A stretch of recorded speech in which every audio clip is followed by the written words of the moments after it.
watch is showing 7:05, so I think we'll get started. And good evening, everyone. Thank you so much for coming here on this beautiful evening. My name is B.J. Christensen. I am the chair of Move to Amend Northern Michigan, and we are delighted to have you here. We are from the entire Northern Michigan area and of every political persuasion. We are students and teachers. We are workers and employers. We are small business owners and local politicians. I think I saw Betsy Kofia and Tom Stobie walk in this evening. So from cradle to grave, we are all Americans. We have a lot of things in common. We value justice and freedom, integrity and cooperation. We work hard and do our best, and we all deserve dignity and respect. We want small businesses in our communities to prosper because they are an integral partner with us in building vibrant communities. We want all our children to have the best education so they can accomplish their goals and achieve their dreams. We believe in faith and fairness, family, and freedom. But there are storm clouds on the horizon. There are those who believe in power and greed, whose only mandate is increasing corporate profits, who consider all others undeserving of equal opportunity, a living wage, and the right to vote. Every issue that we care about is somehow related to money and politics. We are the ordinary citizens, and how are we going to meet the challenges ahead? It's going to take all of us working together, you know. It's going to take a national, grassroots, multi-partisan movement, and that's what Move to Amend is all about. We are here tonight to learn what actions we can take right here tonight. You all received a couple of postcards, which Liz will explain later. And into the months ahead, we want to change that balance. If you like what we are doing, please friend us on Facebook. Get involved, make a difference.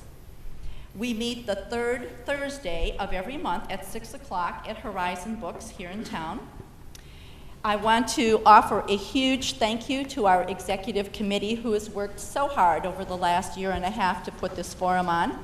Maya LaForest, Barb Schneider, Mike Moran, Marcia Hanna, Betty Boucher, Liz Messing, Jenny Olson, Elsie Peterson, myself, and so many of our supporters who are numerous, and I don't have an opportunity to name everyone because I would forget somebody, so thank you so much.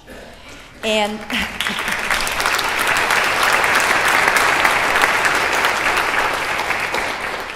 so welcome everyone. We expect that you will listen and learn something tonight. And here to introduce our speaker is Mike Moran.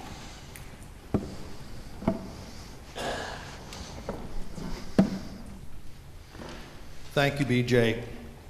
I've been given the distinct honor of introducing tonight's speaker. About a year and a half ago, on a cold and snowy January evening, my wife and I traveled over here to Traverse City to attend an event where someone was going to speak about the problems caused by money in politics. We were politically pretty naive, but we understood that our voices were not being heard by our legislators, and we were looking for ways to maybe do something about that. Right here in Milliken Auditorium, we listened to a guy we'd never heard of give an inspired speech that made a huge amount of sense to us. And we came away full of fire and inspiration that there was something we could do, something we could get involved in that had at least a chance of turning around our broken political system. That guy was David Cobb, one of the national leadership of an organization called Move to Amend. Mr. Cobb has become one of my real-life heroes. I can promise you that you will enjoy what you are about to hear tonight, but first there are some things David would like you to know about him. He is the National Projects Director of Democracy Unlimited. He's a lawyer and a political activist who has sued corporate polluters, lobbied elected officials, run for political office himself, and has even been arrested for nonviolent civil disobedience. He truly Thus, he truly believes that we must use all the tools in the toolbox to effect the systemic social change that we so desperately need in this country. David was born in San Leon, Texas, and worked as a laborer before going to college. He graduated from the University of Houston Law School in 1993 and maintained a successful private law practice in Houston before devoting himself full-time to activism to achieve real democracy here in the United States. In 2002, David ran for Attorney General of Texas, pledging to use the office to revoke the charters of corporations who had repeatedly violated health, safety, and environmental laws. He did not win that office, but the Green Party of Texas grew dramatically during his campaign from 4 local chapters to 26. In 2004, he ran for President of the United States on the Green Party ticket and successfully campaigned for the recount of the questionable vote in Ohio. Ladies and gentlemen, it is with great pleasure that I introduce to you Mr. David Cobb.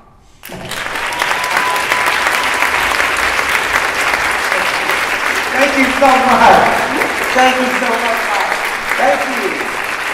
You know, I gotta say, I knew I was with the right people when the fact that I've been arrested for nonviolent civil disobedience is what provoked you to applaud. So I figured that I was with the right group of people. I come here to you tonight as a proud, as a patriotic, and these days as a pretty pissed off American citizen. Right? You feel me? Right? Because right? Friends, I want to be clear. I am proud to be an American. I am. I can remember a time in my life, though, see, when I could say that I was proud and patriotic and I didn't need any other qualifier. And for me personally, that's when I was a little boy. When I was taught that I was from the United States of America, the land of the free and the home of the brave. More importantly, I was taught that the United States of America stood for liberty and justice and equality. I was so proud to be from that country. And not only that, I was taught that the United States of America, that we were like a great shining light on the hill for the rest of the world, a beacon for liberty, justice, and equality. I was so proud to be from that country. And then I grew up and I realized I had been lied to. You bet I'm pissed off. Because you see, I want to live in that country that I was promised as a little boy. I think we deserve that. And I want to tell you something, folks. We do deserve it. And I want to go one better. We don't deserve that because we're Americans. We deserve that because we're human beings. Right? You bet. Little children want to serve liberty, justice, and equality. American children want it, and so do Iraqi children. And Israeli children, and Mexican children, and Syrian children too. Right? The point I'm making, friends, is these values that we were trained to think of as American values of liberty, justice, and equality, those are human values. And if we actually are going to not only open our hearts, but our minds, and really get down to the business of creating a peaceful, just, democratic, and sustainable United States of America, we're going to have to commit to creating a peaceful, just, democratic, and sustainable world for all of us. Right? That's, I think, the challenge before us, because we are living in a unique time. My friends, this is a very unique time where we really must act, and we must act decisively and quickly. But what that means is we have to move very carefully to make sure that we understand not only what is going on, because our window, I'm afraid, is closing before us. And so, as I stand before you, I recognize that in order to encourage you to join and become participatory and move them in, I need to be very persuasive to persuade you to see what I see, which is that we can actually win this fight. And in order to be persuasive, I want to share with you something that I learned inherently. I knew it as a trial lawyer, and now scientists are proving beyond a shadow of a doubt. And that's this. If you really want to be persuasive, facts don't matter so much. Y'all, the first time I heard that, I thought, this is terrible. I mean, actually, like many of you, I bet, I've spent a lot of time and energy learning facts. And it's sort of the idea that if we can just learn to present facts logically and cogently, everybody will see what we see, and then magically change will happen. But then I had the good fortune to come across the work of a fellow named George Lakoff. Oh, I see some of you know. George Lakoff is a cognitive scientist, and by studying how we process information, how we know what we know, how we understand the world, George Lakoff says, we don't understand the world through logic and facts. We understand the world through the stories that we tell each other. And the stories that are told over and over again become the narrative, how we see the world. He calls that our frame, how we see everything, and we process all new facts. Obviously, facts matter, but any new fact that any human being, whether they're on the left or the right or a moderate in between, every human being processes facts in relation to the narrative, the frame, the story that they already understand. So, if you want to be persuasive, you have to learn to tell facts in a way that fits within the pre-existing frame.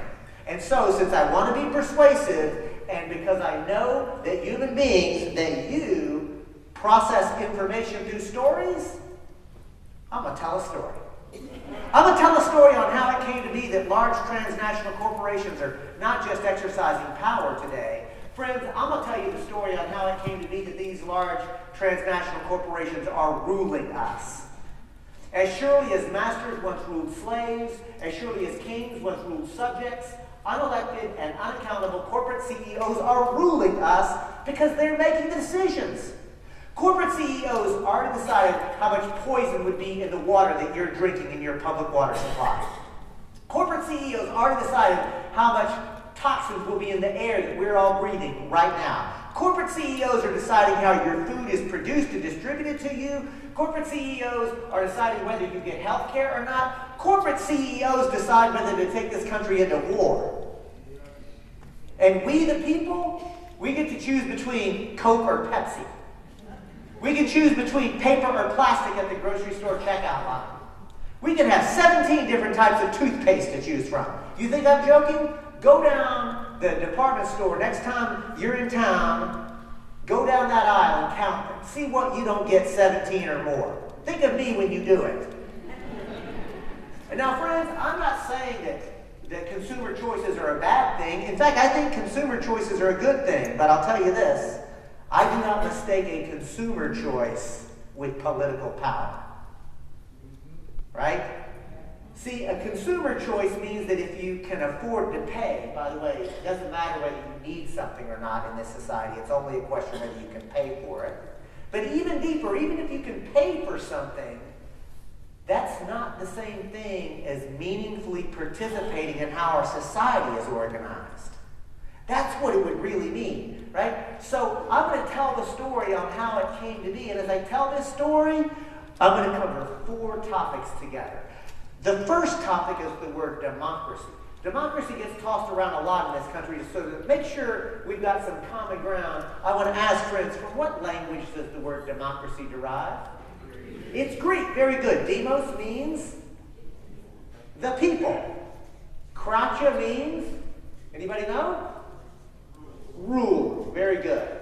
Literally, the word democracy, when you break it down from the Attic Greek, means the people rule. Pop quiz. How many of y'all believe we, the people, are ruling in the United States? Don't be shy. Look around. I'm serious. We got a huge crowd here, right? A lot of folk in here. Not a single one of you raised your hand. I do this presentation all across the country. By the end of this year, I will have done it over 175 times. I ask this question everywhere I go. Almost nobody raises their hands anymore. Friends, that's a problem. But saying it another way, I think it's a good thing. What? Oh no, it's not a good thing that we the people don't rule. I think it's a good thing that people aren't raising their hands to that question anymore. I think it's a good thing that we're being honest enough. I think it's a good thing that we're being courageous enough to confront a sobering reality that we the people do not rule in the United States. Democracy means the people rule in Greek. There's another word in Greek that would describe what we got going on. It's called plutocracy, the rule by a small, wealthy elite. Sometimes I think we should make up a word and call it the kleptocracy, a small, ruling, thieving elite who are stealing our resources, stealing our labor, stealing our children's future. That's really what's going on, right? That's what's happening in this country. And I'll tell you something. My own personal experience, the first time I actually articulated that out loud, it felt awkward because I had a whole training in my life that this was a democracy. But honestly, as I've gotten more comfortable saying it, it's liberating to tell the truth. Right? It's liberating to tell the truth. And here's the other thing. We may not have a democracy now, but we can. And that's the thing I want to hold on to, because the entire history of this country has been a series of efforts by other ordinary people like us to make the kind of changes that we need to make today. So we're standing on the shoulders of giants in this country. We can do this. We got this.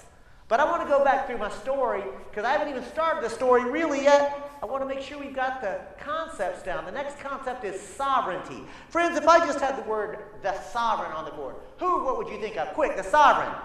King. I bet everybody here thought of king. That's because sovereignty means the authority to rule. And 500 years ago, the sovereign was the king. The king was the sovereign. Those words were synonymous. And where did the king claim his authority to rule? God. You don't get more legitimate. Right? I mean, if I can stand before you and tell you and you believe that my ability to rule comes from God, that's a very powerful statement. To exercise that, we'll do a quick little pop quiz, a little exercise, if you will. In this exercise, I'll be the king. Why do y'all think I get to be the king in this exercise, by the way? Because I'm telling the story. See how important stories are?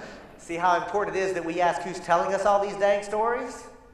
Think about that the next time you turn on corporate media, because there's not a liberal media and a conservative media. There's a corporate media and a people's media. And I just want to give a big shout out right now to the fact that if you're watching me here or here, if you're not in the audience but somehow you're watching this, it's because Dan behind the camera has decided not to just hate the corporate media but to become the people's media.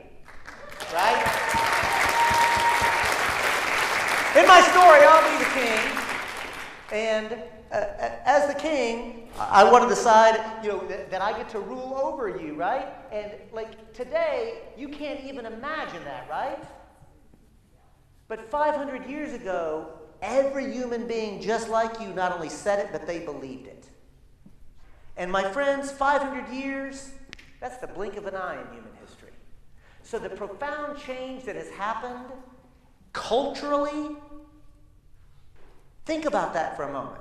So when people tell me, oh, we can't amend the Constitution, that's too hard. I think, have you not been paying attention? I mean, throughout all of world history, throughout U.S. history, profound changes have been made when ordinary people begin to think and act differently. Really, that's how reality works. If enough people think that something is true, if enough people act like it's true, it becomes true. So if it is true that we are currently living in a racist, sexist, classist society that's destroying the planet that we depend upon for life itself, and that is true, if these things are true, then I suggest we need to start thinking and acting differently. You know why I think we need to start thinking and acting differently? Because we are in a crisis. And a crisis, it's an ecological crisis. Right now, we're living in it. It's an economic crisis. It is a social justice crisis. In fact, it's a series of crises that are barreling down upon us. But I don't want you to get freaked out about it, because I want you to remember that in the Chinese language, where they use symbols for concepts and words, the symbol for the word crisis is also the symbol for another word. Opportunity. Friends, we are blessed and cursed to be living at this time in history, because this is a crisis, and it is an opportunity to imagine a transformation of the social, political, and economic institutions in which we live. We are right at the cusp of being able to change how reality operates in this society. We can usher in peace, justice, democracy, and ecological sustainability. The technology is here, the knowledge is here, the ability is here right now. Right? I mean, yeah, you can applaud that. I mean, this is what I think that we're up against. And that's going to bring me to the next topic, which is the word personhood, specifically legal personhood. Please note I did not write corporate personhood on the board. Right? That's because legal personhood means the ability to assert rights. And specifically, I mean the ability to assert rights under law. And saying it that way, I hope you see personhood is not a legal technicality. It's not something that only lawyers should be concerned about. The question of who is a person and who gets to actually assert rights under law, that's been challenged throughout all of U.S. history. In fact, if you think about it, every social movement in this country was specifically like fights and struggles over who got to actually be a person. It matters. It matters a great deal. And the last word on the board is the word corporation. From what language does the word corporation derive? It's Latin. Corpus means body, and the suffix tion means to have or create. So literally the word corporation means to have or create body. And by body, I mean literally physical body. That's because in law school we are taught, and by the way, are there any lawyers in the crowd besides me that would admit it?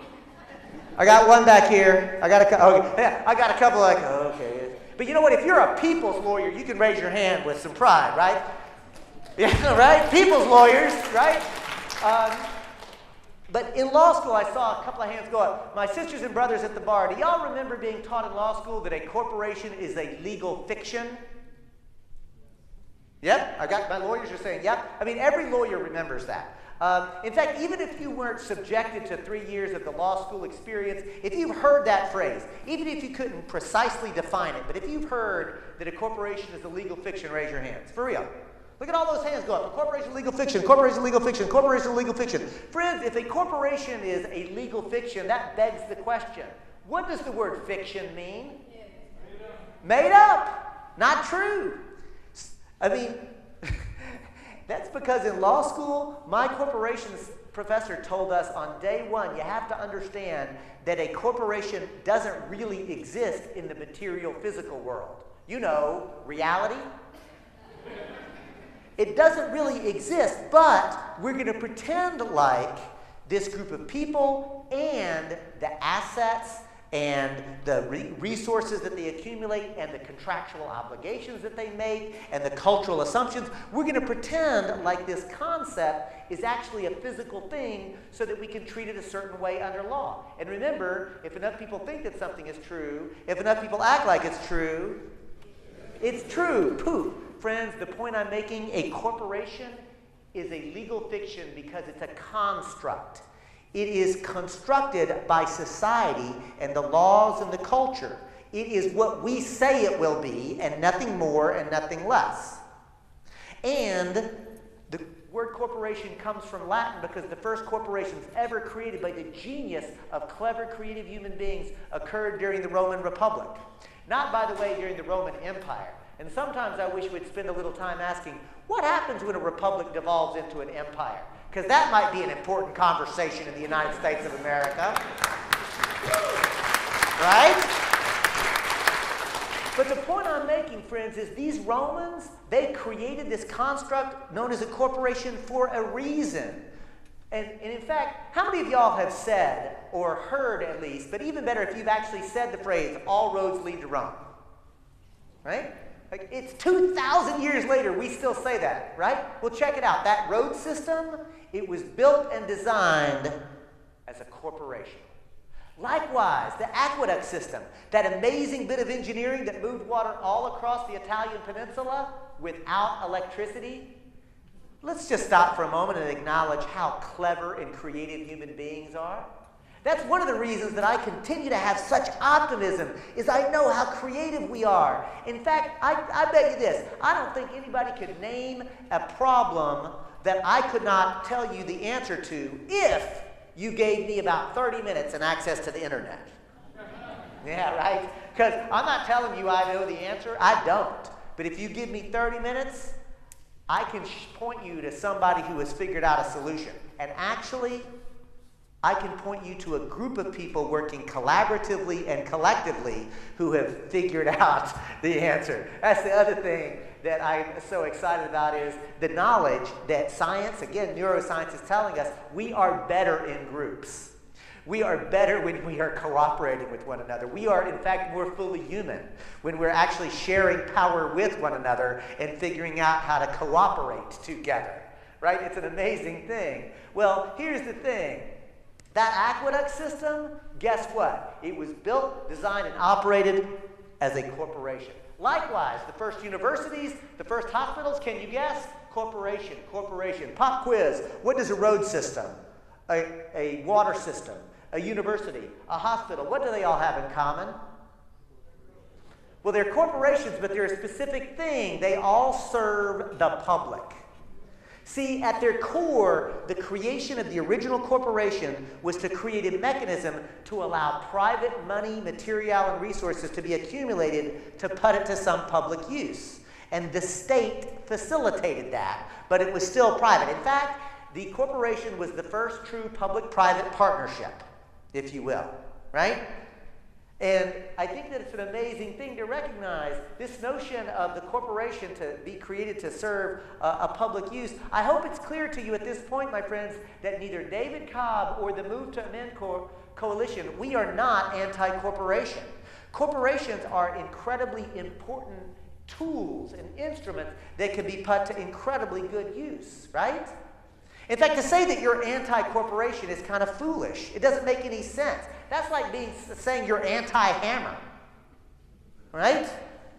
I mean, think about it. Dan, I'm going to use you for example for a moment. I want you to imagine, sadly, that you're a houseless person, but good for you. I am a carpenter with hammer in hand, and I'm going to build a house, and you know that this is the place that you're going to live in, and I'm doing a good job. I'm building a good house. Is that a good hammer or a bad hammer?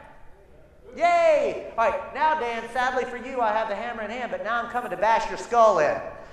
Good hammer or bad hammer? Of course, it's a trick question, isn't it? Because the hammer is neither good nor bad, right? I mean, in the first instance, you have good David Cobb, you know, generous, productive, hardworking. In the second example, you have bad David Cobb, apparently homicidal David Cobb. Right? I mean, the point is, we really need to get over this idea that corporations are either good or bad. They can do good and noble and wonderful things, but they can also be instruments that can be put to the most horrific uses that you can imagine. That's the point that we're making. At Move to Men, we're not anti-corporation, but we are pro-democracy. We are pro the idea of using these tools productively and creating a social, political, economic, and legal system that actually facilitates using the tools for the right jobs. It's actually just as simple as that. The other thing I want to point out, that what I'm describing, taking private money to put it to good public use, that's not exactly how the modern transnational corporation is operating today, is it? No, that's because the modern transnational corporation, as we understand it, actually it has its roots in the 13th, 14th century of Europe. You know, the age of discovery? I have to put discovery in quotation marks, right? Because after all, what did the Europeans discover in the 13th and 14th century? Well, Africa, Asia, later North and South America. Newsflash, there were people living there. They weren't lost.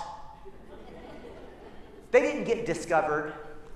And so now, with the same courage and clarity and honesty that we provoked earlier, let's be courageous and honest and tell the truth. The 13th and 14th century of Europe wasn't the age of discovery at all. It was the age of rape, and pillage and plunder and murder. And there's one word that sums that up best for me. That's imperialism.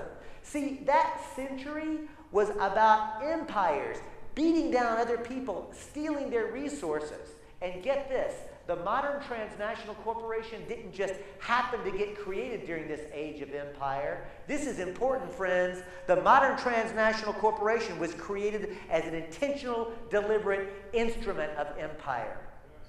The Africa Trading Company, for example, the East India Company is the best, right? We've heard of that one. The East India Company was literally designed to militarily conquer the entire subcontinent of India. And not only that, but to destroy their existing civilization and institutions so that they could become forced laborers to steal the wealth and the resources of their own land so that that wealth could be sent to the shareholders of the East India Company. It was a business model based on death and conquest. Literally a business model. The Africa Trading Company, true, I mentioned that one. The Africa Trading Company. What do we think the Africa Trading Company traded? Thank you. You know what? I'm going to use myself as an example because I don't think that we as white people, or as a white person myself, I have not been trained to talk about race. I have not been equipped. My society teaches me not to. It teaches me to enjoy my privileges as a white person but never have to actually confront it or come to know where it came from. So I'm going to break that taboo right now. But I'm also going to break it in a way that doesn't make me look so good, but I want to admit something to you. This is true. If I'm just casual and somebody said, what do you think the Africa Trading Company traded? The word that would pop into my head if I wasn't like on my game, I think slaves. I mean, after all, I grew up in this country. And in this country, I was taught about the Africa slave trade. I was taught about Harriet Tubman and Sojourner Truth, who were runaway slaves and helped other slaves run away, right? That was how I was trained. That was the narrative. That was the story. It doesn't make me a bad person. It makes me a person who grew up in this culture. That's all, right? But now that I've made such a big deal about the word slave, let me ask you this. In the 14th and 15th century, when the Africa Trading Company was really up and going, was Africa populated by slaves? No, of course not. Africa was populated by, and I heard it over here, people. Africa was populated by people. And now, let me really get courageous and say Africa was populated by people who were basically just like me. Now, look, I stand before you. I know what pigment I have. I'm not stupid. But I say it with conviction because if you ask any biologist, if you ask any scientist, she or he will tell you race does not exist. I mean, skin color exists, obviously, but you know what? So do hair color and eye color and facial features. I mean, any number of different physical characteristics exist genetically, but the concept of race is also a construct. It was constructed and created and then taught to us as a story. Right? I mean, it doesn't really exist. But check this out. Race doesn't exist, but racism damn sure does. Right? This is something that's really important, and it's a construct. And here's something. I'll tell you, racism, corporatism, imperialism are inextricably linked as constructs because they are all premised upon exploitation and oppression. And so if we're actually going to create a peaceful, just, democratic society, we have got to have the courage to actually confront the intersections of racism, sexism, corporatism, materialism, that these are the things that are all based on exploitation and oppression. And you know what's really been liberating for me is once I've been willing to actually cut the entire Gordian knot and say most of the stuff that I've been taught about the good life and about just getting a bunch of stuff, it's all lies. Actually, what gives you happiness in life is meaningful relationships with other human beings. Right? That's actually what it means to be a human being. And get this, they also tell us that we just want to hoard a bunch of stuff and keep other people from it. You know what science is actually proving to us by the study of the human brain itself? When you give things away, you feel better. I mean, this is amazing. amazing to me, right? And the more, all I'm getting at, friends, is as I really go and confront my own humanity and the things that really make me want to actually get up in the morning and actually engage myself, I realize all we have to do is recreate the social, political, and economic institutions in which we live, and we will live in a functional paradise. Right? I mean, that is right within our tips. It's right here. All we have to do is to start think and act differently. We have to think and act like we deserve peace and justice and democracy. Right? We have to act like we deserve it, and we have to do it with a little bit of courage and, frankly, a little bit of self-respect. Right? A little bit of self-respect. Now, so this notion of the corporation from back then, I want to now bring this story up to an American tradition, because remember, I'm just telling a story. And since I'm talking about America, I now want to ask, how many colonies in the founding of the United States of America? 13. That's a gimme, right? Everybody knows that. 13. So since that was so easy, here's my real question. Of those 13 colonies, how many of them were corporations? Well, that was supposed to be a trick question, but there are too many really smart people in this crowd, which is good. Hey, good work, Northern Michigan Moved Men. Y'all been doing your work. The answer is all of them, because the word corporation means to have or create body, and I'm telling you that it took the king to create Massachusetts. The king created Massachusetts, and the king created Massachusetts by the use of a very specific legal instrument known as, do you know? A charter. My lawyer rather knows, a charter. To illustrate how it is that the king creates a corporation by the use of a charter, we'll do another exercise. In this exercise, guess who gets to be the king? That's right, I'm still the king. And so I will now create Massachusetts with nothing but a pen, a piece of paper, and cultural authority and power to do so, right? And I will create Massachusetts, but I'm not going to bother with the day-to-day administration and affairs of Massachusetts. After all, I'm the king. I've got other people to exploit and oppress as well. So I will assign a royal governor. The royal governor, a new idea. And I, the king, create Massachusetts and assign this royal governor with the legal responsibility. And now I'm going to quote the actual charter that created Massachusetts. The royal governor has the legal responsibility and authority to plant, to rule, and to govern this new area. To benefit me, the king, but to also benefit the other shareholders of the joint stock company known as the Massachusetts Bay Trading Company. See, Massachusetts began as a for-profit corporation on the same business model as the East India Company. Rhode Island was the Rhode Island and Providence Plantation. Georgia was a penal corporation. By the way, you know what skin color the original basic slaves had who worked that plantation? White. See how that construct worked? Let me tell you something. Whiteness got created to bamboozle and fool white people. It goes like this. If you're poor working class, and you know for a fact that the boss man's boot is on your neck constantly, this is terrible. I hate this boot on my neck. This sucks. Hey, at least I'm white. You feel me? I mean, I think it's really important for us to understand that the small ruling elite, yes, most of them happen to have white skin privilege, but if you think that your white skin is good enough to get you into a country club, just walk up there without any money and say, hey, but I'm white, I want in.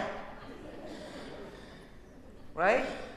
Now, there are definitely cultural skin privileges associated with being white, but the real creation of whiteness was used to separate us, to keep us from recognizing that we are the 99%, that there's actually a huge majority of us, right? And if we actually saw past skin color and saw past ethnicity and saw past race and saw past sexual orientation, we realized that we're actually a family here, that we could actually recreate this society. This intersectionality business is super important. But the point is, my friends, that in modern parlance, we would not call this person a royal governor. What would we call this person? A CEO. See, the point I'm making to you is that the American Revolution itself was not merely a rejection of monarchy as a form of rule. It was that, and that's a wonderful thing that should be celebrated. But you know what else the American Revolution was? It was a people's uprising against corporations and corporate rule. Right? That's actually our heritage. That's our legacy. In fact, the Tea Party itself, the Boston Tea Party, you know what that was? That was an act of nonviolent civil disobedience targeting a specific corporation because of the ties that they had to the government of its day. Sometimes I wish the modern Tea Party folks would do just a little more history. Right? Because honestly, like what is being celebrated is actually people acting against corporate influence over government. Right? That's an amazing story in and of itself as well. Now, in case you are confused about it, in the American Revolution, the revolutionaries won. Yay!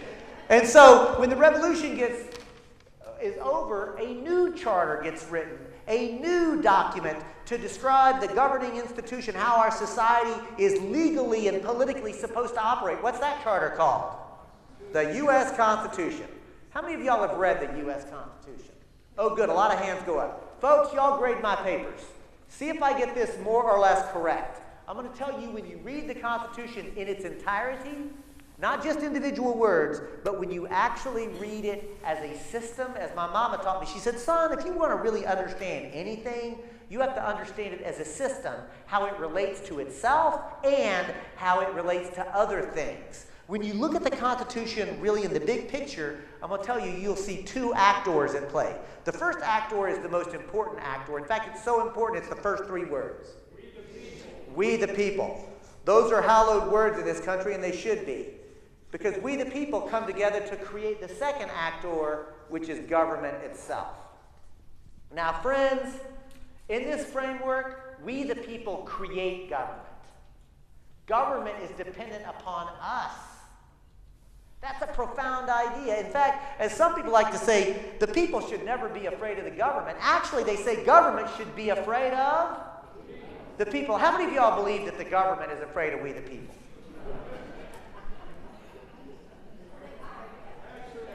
Yeah? It's a slow burn question. Right? You feel me? Actually, and here's a perfect example of why do I think the government is afraid of the people? I'll give you one word. Occupy. Right? Because during the height of the Occupy movement, thank you, sister, I had the privilege of traveling to probably 40, maybe 50 Occupy encampments across the country. And I would just walk up with some humility, and I mean seriously, like real humility, because I've been trying to help to spark a nonviolent revolution in this country for 25 years. These kids in Ducati Park just did it. Right? So when I was walking up on Occupy encampments, I was like, I wanted to give them this as a teach-in, but I would come up really humble about it, right? I wasn't like, I'm a lawyer, I ran for president. I was like, excuse me, my name is David. I'd just like to offer like an analysis that might be helpful. And I was welcomed everywhere I went. Sometimes there would be advanced work, done, and there'd be something planned. Sometimes I literally just showed up. I'd do a public event like this, and during the day I'd find out where the Occupy was, and I'd just go down there and talk to people. Well, see, the thing is about Occupy that I really want to underscore, that's an example of how the government is, in fact, afraid of us. And you know what? Because at every Occupy encampment I went to, you know what I saw? People talking to each other. That's actually what I saw. Oh, I saw people feeding each other. I saw people relating to each other in an authentic, real way as human beings. I saw people disagreeing with one another and figuring out how to find their common ground even as they disagreed with each other. It was an amazing thing, but you know what else I saw is that they weren't talking about sports. They weren't talking about celebrity culture. They weren't talking about the pablum and drivel that we're being force-fed in this society through corporate media every day of our lives. They were talking about what matters. And so I got to tell you something. what is amazing to me, and this doesn't make me happy to say, we have to come to terms with the fact that the leadership of the Democratic and Republican parties both agreed that no matter what they disagreed on, one thing they agreed on is Occupy had to die. They had to actually do their best to intentionally, deliberately destroy those encampments. And whenever I say that, I got to tell you, I'm not happy to tell you, but I've seen the Freedom of Information Act documents. You can see them too if you want. They're online. The Department of Homeland Security under the Obama administration coordinated with police departments across this country to illegally, unconstitutionally disrupt and destroy Occupy encampments because they were afraid of what was happening there. And what was happening there was the beginning of a nonviolent revolution in this country. And I got to tell you something, my friends. Occupy is not over.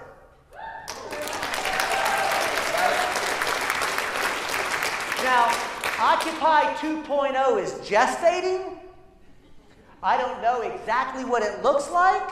I do not dare to speak for Occupy. Move to Amend would never dare to speak for Occupy, but Move to Amend happily collaborates with Occupy, right? And so we're doing our thing, and whenever the next stage of Occupy really bursts onto the scene, we will be there to collaborate with Occupy, whatever their actions look like, because ain't nobody controlling that. That's what the nature of a decentralized movement looks like. It's something kind of amazing, and we're not taught to understand it. I want to get back to my story, though. In the U.S. Constitution, we the people create government. In this framework, we the people are understood to be free and sovereign. And what does the word sovereign mean again? The authority to rule. See, the king isn't the ruler. We kicked him out. But check it out. Government isn't the ruler either. In fact, government is supposed to be subordinate and accountable. Government is supposed to be subordinate to whom? The people. Government is supposed to be accountable to whom? The people. That's got a ring to it, doesn't it? I like how this is going. Let's continue. We the people are free and sovereign because we the people have rights. Government does not have rights. Government only has duties. I'm going to stop for a moment and really underscore, as a lawyer, the difference between rights and duties is profound. If I have the right to do something, it means I can do it. And I don't need anybody's permission. I don't need your permission. I don't need the city council's permission. I don't need county government's permission. I don't need the state legislature's permission. I mean, thank goodness with your crazy-ass legislature these days. But the point I'm making is my right to do something is not a political decision. You can't politically tell me I can't exercise my rights. It is beyond that. In fact, it's even more than that. If I'm exercising my inherent inalienable rights to anything, to speak or to assemble or any of those fundamental human rights, if government tries to interfere with that, they're wrong, not me, and I ought to be able to go and find a people's lawyer and challenge that in court. See, rights is important. Civil liberties are important. But check it out. Government never has rights over the people. Government only has duties to the people.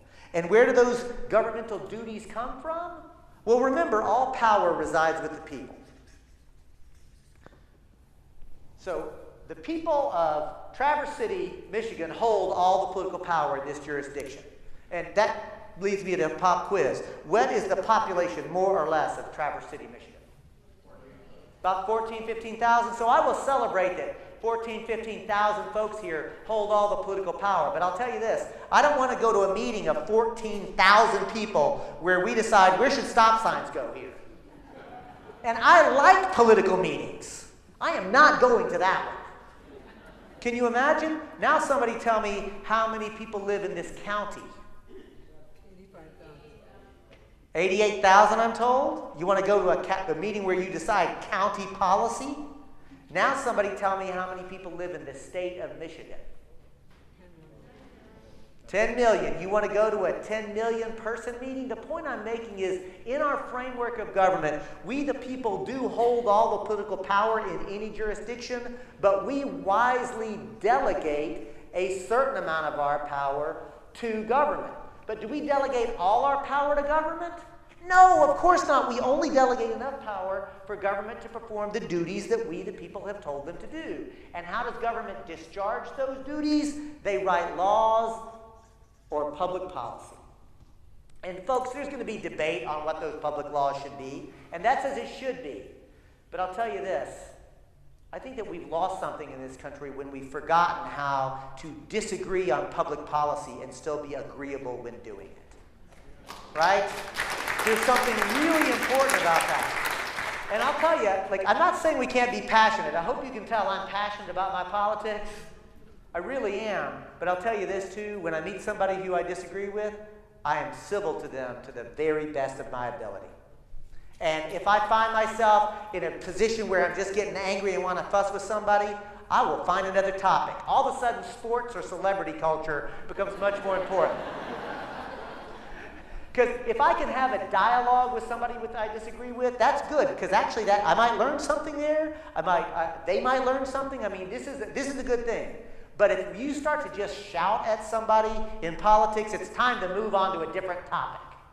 Right? We need to stop shouting at each other. Nobody ever learned a damn thing by being shouted at, and nobody ever taught anything by shouting at somebody. Right? So we need to relearn the art of public discourse in this country, to be able to actually speak our minds honestly, but also listen with an open heart and open ears and actually engage in some dialogue. But the point is, public laws and public policy that are passed through a democratic, legitimate process, those are the democratic laws. But remember, we've already covered this. One thing that no public law can ever legitimately do is to violate the private rights of the people who live there. And now that I've taken the time to write this out on the board, I want to now tell you in one sentence how the U.S. constitutional framework is supposed to operate. Now, it's a run-on sentence to be sure, but it's still one sentence. Watch this. In the United States Constitution, we the people are free and sovereign because we hold all the political power. But we wisely delegate a certain amount of our power to government. Government which we will always hold to be subordinate and accountable to we the people, and we will task government with certain duties. And government will discharge these duties by writing laws in the public interest. Local laws, county laws, state laws, even federal laws. And those laws do, in fact, represent the public policy, whether I like it or not. But the one thing that no public policy can ever do is to violate the private, inherent constitutional rights of we the people. Ta-da! Hey, isn't that awesome? Really, isn't this fantastic? Our civil liberties are protected, but we have a public communitarian process by which laws are made. That is fantastic. That is beautiful. We should try that in this country. This would totally work. And I'm not joking. This is brilliant. And I'm also not joking that we've never tried it. Because before I go 1 second further waxing poetic about the brilliance of the U.S. Constitution, I got to get a time out to ask, in what year is this document actually drafted? Or better yet, what year is it ratified? What's the ratification year of the U.S. Constitution?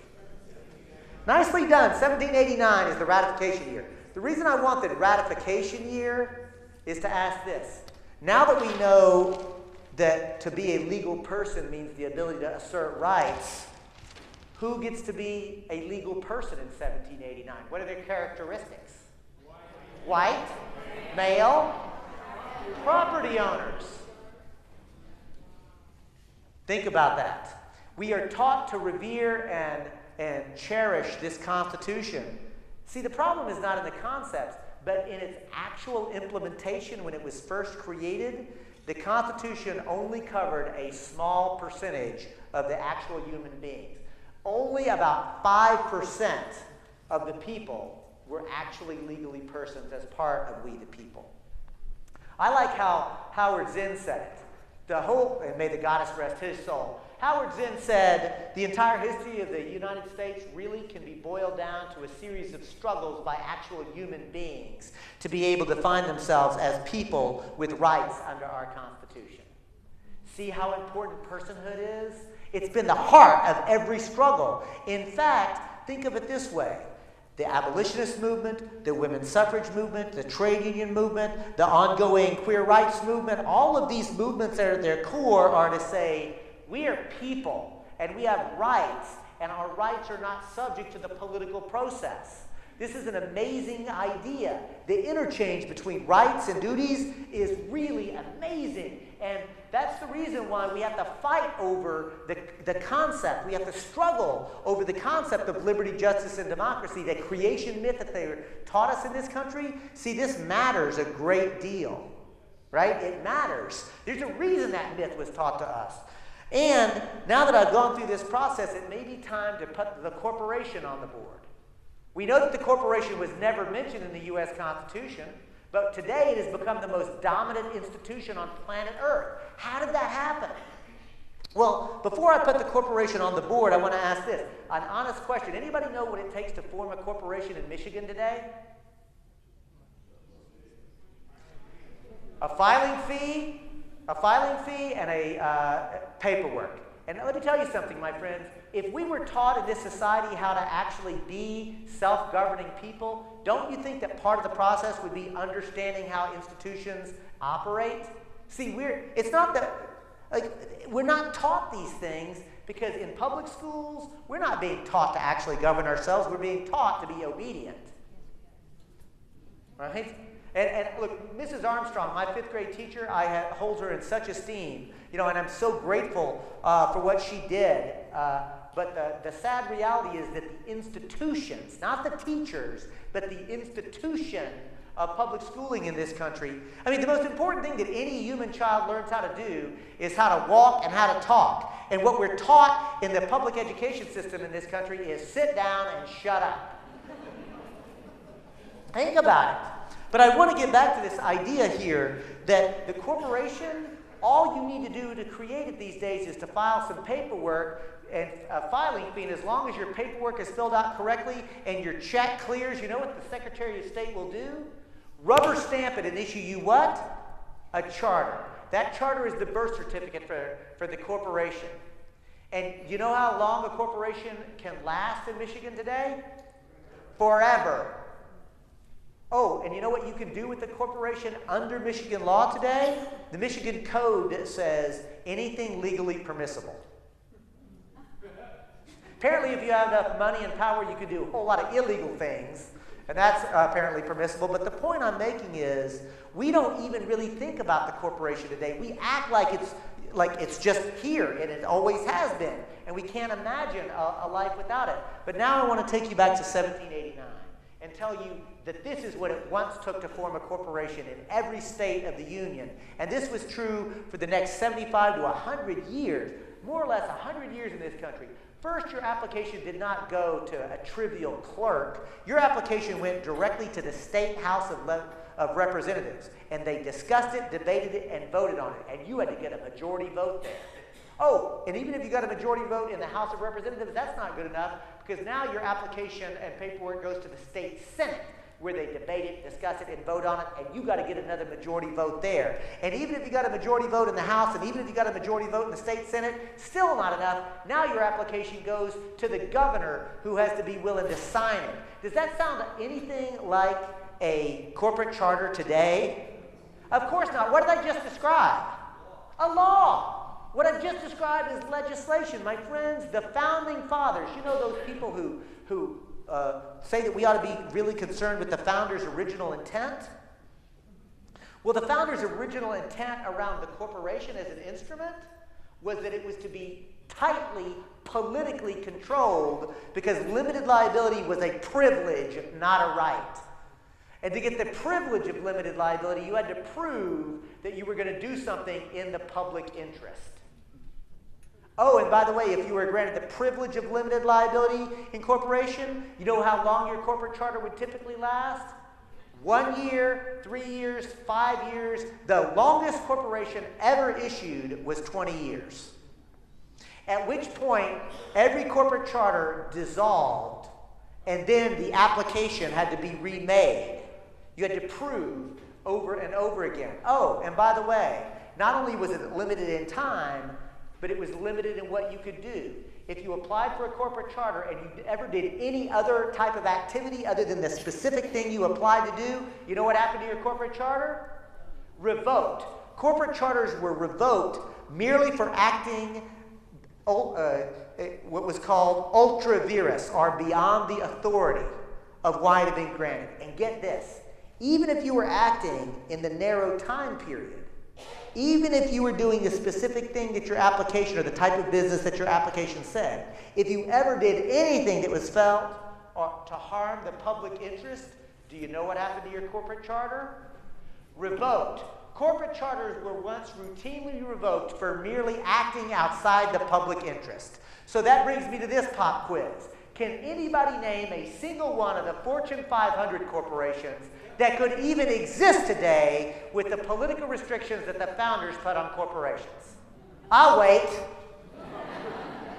None. Now look, there are thousands, tens of thousands, maybe hundreds of thousands of corporations that would still operate today under that political process. I'm not beating up on the corporation, but I'm saying these huge transnational mega corporations, they would not be allowed to exist if we had the laws in place politically to control them that were once in this country. This is our historic legacy, but it is our history that is hidden from us, right? Part of what I do with these presentations is to try to remind people, and I challenge you to go and do some research yourself and see if everything I'm saying in this story is not true about how corporations were once controlled. And so, my friends, now that we know that it takes an action of state government to create the corporation, we understand that the corporate charter can be used to hold the corporation subordinate and accountable.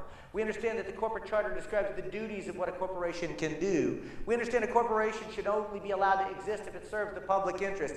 Isn't it obvious that a corporation should be here so it can still exist? Yes. It can still earn a profit? Yes. But it needs to be appropriately politically controlled. And now, my friends, thank you for your patience, because here comes the punchline. When the United States Supreme Court, in an act of supreme judicial activism, by the way, says, oh no, notwithstanding logic, notwithstanding history, notwithstanding legal analysis, we're going to simply tell you that you have to treat a corporation as if it's a person with rights, it perverts the whole framework. See, corporate personhood is a shorthand to describe the idea that a corporation under law must be treated as if it's a person with inherent and inalienable constitutional rights.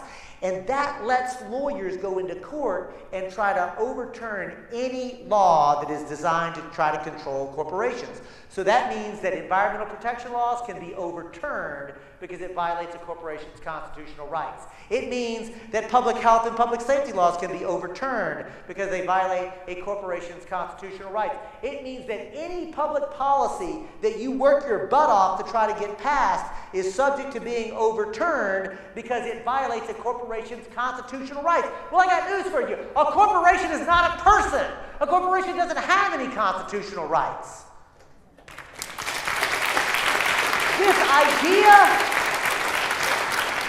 idea that a corporation is a person with constitutional rights, it is not only illegitimate, it is court created, and what pisses me off as a lawyer is that they use the legal system to legalize the theft. They are stealing our sacred right to self-government and then telling us that we have to accept it because it's just the law. Well, you know what? Ya basta. Enough already. We don't have to accept this any more than the abolitionists had to accept that it was the law of slavery. No more that women had to accept that it was the law that they couldn't vote. Any more than trade union organizers had to accept that it was the law, that it was a criminal conspiracy to organize a trade union. Right? The point I'm making is the entire arc of U.S. history has happened because ordinary people like you, like whoever you are that occupies the seat in which you are sitting, you, right? When you, people like you, actually decided to get not just angry, because being angry is the first place, but if you just get angry and you stay in anger and stew in anger, that is a very emotionally, spiritually, psychologically dangerous place to be. What you have to do is get active, right? If you start to actually work for peace, justice, and democracy, you will transform your anger into joy. It's the most amazing experience that you can possibly imagine. So I'm inviting you now to think about the story I just told. And I want to ask you this, friends. Is this a story that only liberals or progressives could hear and understand? Or is this a story that conservatives, moderates, liberals, people who don't really think about this, is this story one you think that we could get other people to get on board with? Because let me tell you something. I have, in fact, given this presentation to Occupy encampments, and you know what? I got applause and I got laughs. You know what else? I've given this story at Tea Party gatherings. And you know what? I got applause and I got laughs. Now, the laughter and applause came at totally different places. But it came. Sovereignty, limited government. See, this story told honestly and properly is actually a story that reminds us that in the United States of America, we're supposed to be a democratic republic, where we the people collectively rule, but that no minority rights are going to be actually overturned. This idea is one that transcends individual policy issues. It's one that actually talks about the rules of the game, the rules of how our political system is supposed to operate, and most importantly, our legal system. Because I went to law school because I wanted to be the kind of lawyer that helped to promote justice. And I had to quit the profession because I realized that even if I could get individual justice for an individual client with the right fact pattern and a decent judge and a good jury pool to choose from, I might be able to get some justice, but the entire system was rigged. And it was rigged for the interest of the wealthy elite. And that it's not enough to try to go into court under a rigged system, and it's not even enough to change individual laws. We've got to change doctrine. We've got to change the doctrine that a corporation is a person with constitutional rights. And frankly, friends, and here's, I'm going to conclude on this, and then we'll get into some discussion, but I want to conclude on this. It's not enough to just get money out of politics. Because even if we get money out of politics, what it means is that corporate lawyers could still go into court and overturn any democratically enacted law. We've got to do both. That's why the Move to Amend campaign is absolutely dedicated to a constitutional amendment that has already been introduced in Congress to say a corporation is not a person with constitutional rights and money is not speech. Both of these things go hand in hand together, and when we get this amendment done, my friends, we will be on the path to creating the peaceful, just, democratic society that we want. Peace. Thank you so much. Thanks for coming out. So, thank you. Y'all are too kind. And thank you for being here. Thank you so much. Listen, I'm embarrassed. I gotta come back to practice for this. Listen, y'all, thank you so much. Before we get into discussion, and we are going to do that, I want to bring Liz up because we have an action for you right here, right now. I'm going to turn it over to Liz. Here you go, Liz. Okay. Can you hear me? I think you can, right? So many times we go home from these events and say, great idea, I'm going to follow up, and we don't. We're making it possible for you to follow up tonight. You should have received 2 postcards. If you haven't, we've got 1 million of them around. Most of us know our state representative or our state senator. And if you don't, just put legibly on the bottom your name, your city, your zip code, your county. We're going to address these for you. We're going to mail them for you. Please help us make this reverberate outside this arena. It's an arena. And see what we can do in terms of making, I know most of us are Wayne Schmidt and Howard Walker, and there's some Leland, there's some other people here tonight. If you don't know who your representatives are, we've got a list out there, but actually we'll figure it out for you as long as you put your name, address, your name, city, county, zip code. It would help if you put Dear Representative or Dear Senator at the top so we knew which one needed to be filled out. But in any event, we want to make it so that you don't just attend tonight, so the people in Lansing hear from us, and you know they're going to have to respond. Maybe not the way we want them to, but they'll have to respond. Not yet. But the other They thing will. is, if you know you've got people at home, neighbors, friends who will fill one out and stamp it themselves, feel free to take them, please. Thanks. Thank you, Liz. Now, the second thing before we do this, I want to let you know that we have petitions here. If you're not already participatory with the Move to Amend campaign. We're going to pass these petitions out. If you already have, just pass it. Let's just start getting these passed around. Because here's the thing, friends. Move to Amend did not even exist in 2010. Actually, in 2010, there were 12 members of Move to Amend. Me and 11 people that I could convince, let's actually try this, right? When I came to you about a year and a half ago, I was really proud to say we're up to 150,000 people. And I was really proud to say that. As I stand before you today, 308,000 people and growing. When I was here before, I said we've got the idea to start actually organizing local affiliates like y'all are doing here. At the time, there were about 50 of them. Today, we're at 160 and growing. Then I said we have this idea that we want to start passing resolutions, city and county resolutions. There were about 25 of them.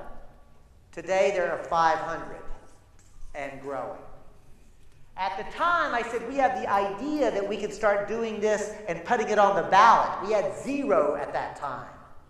That is where you put it on the ballot and let people vote on it so that you're not just lobbying elected officials, but you're running educational campaigns to let people know and get them active. Today, we put it on the ballot 28 times. Guess how many times we won? 28. We haven't lost a single one. And that includes in Republican-dominated areas like Brecksville, Ohio, where they were voting for Mitt Romney by overwhelming majority. They voted for Move to Amend in that same election. Montana, you know that hotbed of liberals? We won in the state of Montana. We've won every single place that we've done it. Friends, by every conceivable measure, this movement is getting larger, stronger, and better organized because ordinary people like you are rolling up their sleeves and getting involved. So can we count on you to roll up your sleeves and get involved? Are you ready to join this movement? Right on! And so here, before we open it up, so you've got the postcard that is free to you. The local people will do all the work. And I'll tell you, my friends, we are doing this on almost no money, but it does take a little bit. We had to rent this hall. We had to buy the materials.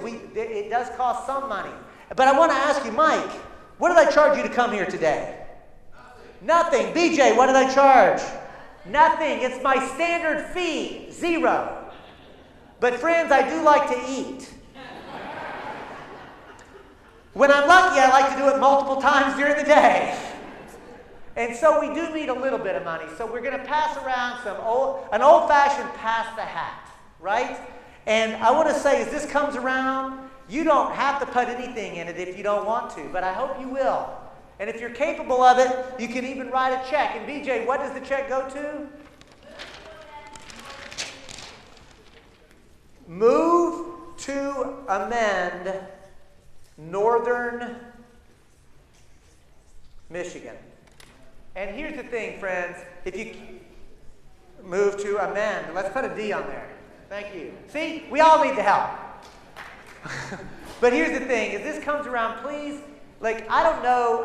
You know what? I hate it whenever people say give till it hurts. I don't want anybody to give till it hurts. If it would hurt you to put any money on there, don't put any money in. But I also don't want to say give till it feels good, because I hope you already feel good. And I hope it doesn't take money to either make you feel good or sad or anything. But I'm going to tell you this, friends. Give till it feels right to you. And only you know how much that is. And some of you can write checks, in the hundreds or maybe even $1,000. This local group is doing it with volunteer effort, sweat equity. So please be generous as that's coming around so we can build this movement. Because ain't nobody going to fund our liberation but ourselves. No real movement has ever been funded by outside sources. We have to actually be willing to do it this way. Thank you for coming out, y'all. Get